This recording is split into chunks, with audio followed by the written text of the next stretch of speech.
ሌላው ደግሞ ከአጀና የምታገኙት ደግሞ ሌላው ምንድነው? መጀመሪያ ያው ስለ ቀስተ ደመናው ነገርኳችሁ። ያንን ጸበሉን ተጠምቃችሁ ስትመጡ ደግሞ ትልቅ የሾላ ዛፍ አለ። የሾላ ዛፍ ሾላ ታውቃላችሁ መቼም ማያውቅ የለም። ያንን የሾላ ፍሬ ይዛችሁ ትመጣላችሁ።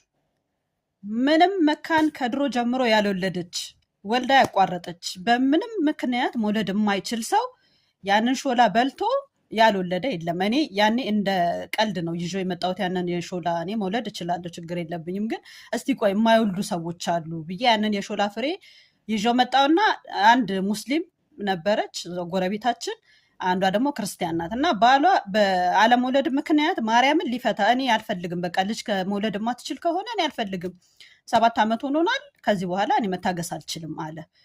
ከዛ ቆይ እስቲ በጸሎት እንትን በሉ ለምንድን ነው የምትቸኩለው ምናምን ብዬ ያለው እኛ እንመክረው ነበረ። ከዛ ያንን የሾላ ፍሬ ዝም ብዬ ነው የሰጠኋት፣ በቃ ቢሆንም ባይሆንም ብዬ ማለት ነው። ከዛ ስሰጣት ያንን ወስዳ የሚገርመው ገና እንደወሰደችው በ15 ቀኗ ሴትዮዋ ነፍሰ ጡር ሆነች ማለት ነው።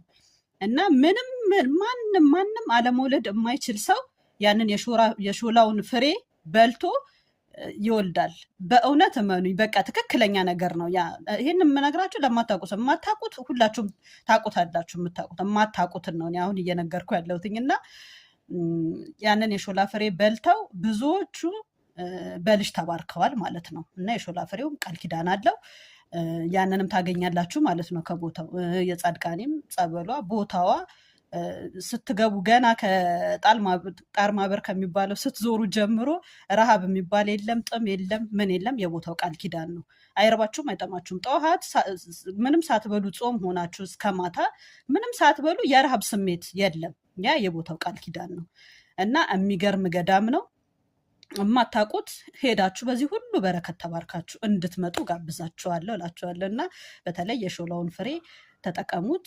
ጸበሏም ከብዙ ነገር ብዙ ሙስሊሞች እኔ ብዙ ቦታ ጸበል ስውሯ ማርያምም የትም ገዳም ሲሄድ ሙስሊሞች ግንባር ቀደም ናቸው። በየሄድኩበት ገዳም አሉ፣ ፈውስም ያገኛሉ። ሙስሊም ክርስቲያን እዛ ቦታ ላይ ሄዶ አፍሮ አይመጣም። እና እኔ ስውሯ ማርያምም አይቻለው። በጣም ብዙ ሙስሊሞች እዛው እንትን እያሉ እየተጠመቁ ብዙ ለውጥ እያገኙ ነው። እና ሙስሊም ክርስቲያን የሚድንበት ቦታ ነው፣ የበረከት ቦታ ነው።